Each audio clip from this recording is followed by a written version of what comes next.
और मैं ये भी महसूस कर रहा हूं, बैठे तो बेचारा कोई बैठे कहां, जो जिस हालत में खड़ा है जैसे है उसी अंदाज में खड़ा रहे। हजरत मौलाना इलियास काजी साहब मुझसे कह रहे थे आज यहाँ ऐसा लग रहा है कि जैसे शबे कदर है।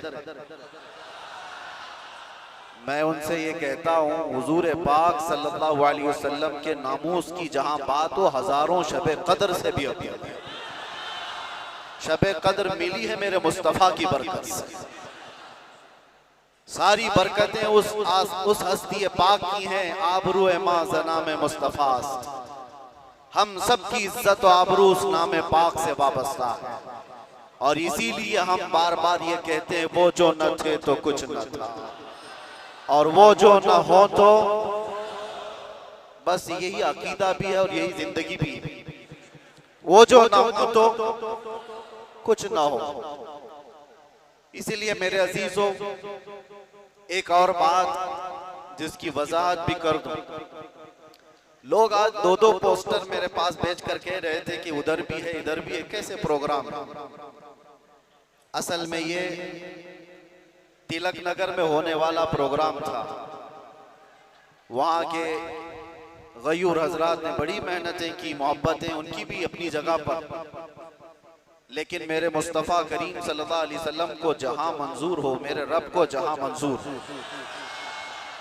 बात वहीं की जाती है। शायद गुरदड़ली वालों का खिंचाव ज्यादा हो।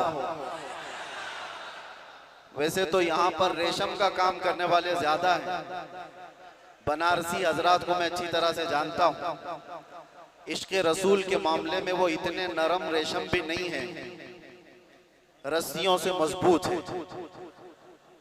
आज कुछ उनके मामलात की वजह से, जगह की किल्लत की वजह से, परमिशन के मामलात में इधर मूव हो गया।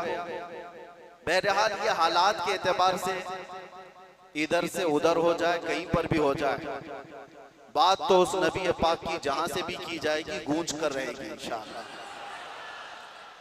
और मुझे पता है हम उस मुल्क में जी रहे हैं जहां अफगानिस्तान का तालिबान मेहमान बन सकता है, और हिंदुस्तान में जन्म लिया। और खासकर तुम्हारे मोहल्ले क्यों टारगेट है, कभी सोचा आपने? ये सिर्फ बेंगलुरु की बात नहीं, जाओ मुंबई जाओ, कलकत्ता जाओ, दिल्ली जाओ, किसी भी, हैदराबाद, हर इलाके में मुसलमान क्राउडेड जो इलाके हैं, हमारी ज्यादा आबादी जहां पर, उन इलाकों को इन तमाम बुराइयों से घेर लिया गया है, नशा से। क्यों तुम टारगेट हो? वजह यही है मेरे अजीज, इसलिए कि दुनिया को खौफ दूसरी कौमों से नहीं, मोहम्मद अरबी के गुलामों से इतना डर है कि इसी दिन ये खड़ा हो गया तो दूसरों की नींद हराम कर देगा। पता है इसको इन तमाम खुराफात में मुलव्विस करके, नशा का आदी बना करके इसको सुला दो। ठीक है, इन्होंने कर लिया, किसी को 10 साल से, किसी को 20 साल से, किसी को 25 साल से नशा में मुब्तला करके रख दिया। हम भी डरे हुए थे कि ये नशा खोर नौजवान क्या करेंगे, मुस्तकबिल क्या होगा इनका। लेकिन मेरे अजीजों, मैंने अभी माजी करीब में, साल 2 साल में ये भी महसूस किया, नशा छोड़ना आसान भी नहीं है। जो एडिक्ट होता है वो जल्दी छोड़ता भी नहीं। अरे गुटखा नहीं छोड़ता तो वो दूसरी बातें कहां जल्दी छोड़े। लेकिन मैंने इलाज भी देखा, ये वो नौजवान 10 साल, 12 साल, 15 साल से नशा में एडिक्ट हैं।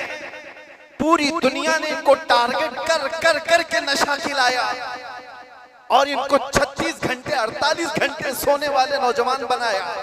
मैंने देखा है 36 घंटे सोने वाले, और डर था हमें कि इनसे होगा क्या मुस्तकबिल। लेकिन मेरे अजीजों, हमारा ये अंदेशा, हमारा ये डर गलत निकला।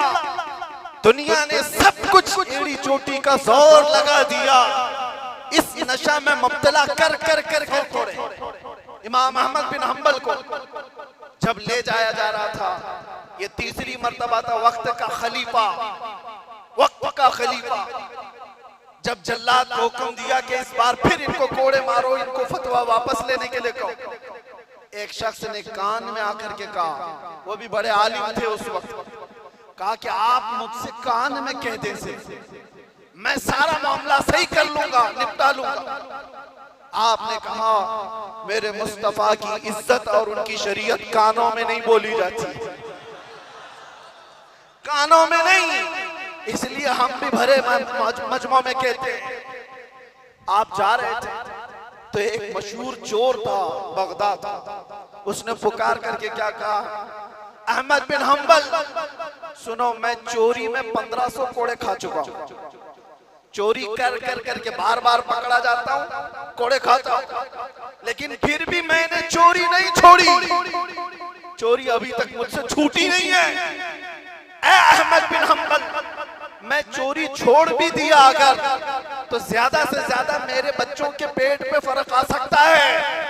आप ये कोड़ों के डर से हक बात बोलना ना छोड़ें, इसलिए कि अगर आप समझौता कर लिए तो पूरी उम्मत बर्बाद हो जाए।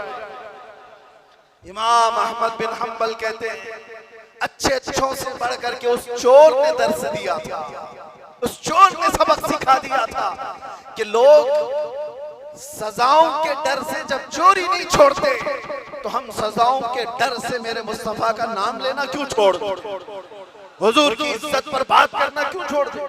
और अब तो हमें पता है हमारी जिंदगी बची क्या है, हमारी जिंदगी की असर हो गई।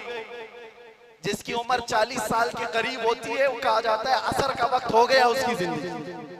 असर से मगरिब में कितना टाइम रहता है, सूरज डूबने को बहुत थोड़ा सा वक्त रहता है।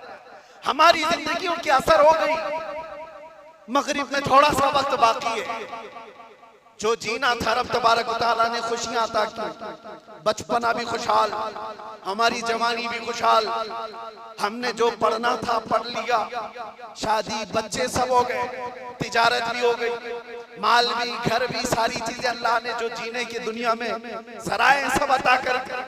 अब इस वक्त जब असर से मगरिब का वक्त हो चुका हो, आदमी अगर अल्लाह के जिक्र से मुंह फेर ले और इधर सूरज डूब जाए तो फिर उसकी जिंदगी इससे ज्यादा नहुसत में नहीं आ सकती। उससे बदकिस्मत कौन है जिसकी फजर अच्छी हुई, जोहर अच्छी हुई, समझ करके बोलो, या तो फिर अपने आप को बदल लो, फिर आकर के कहो।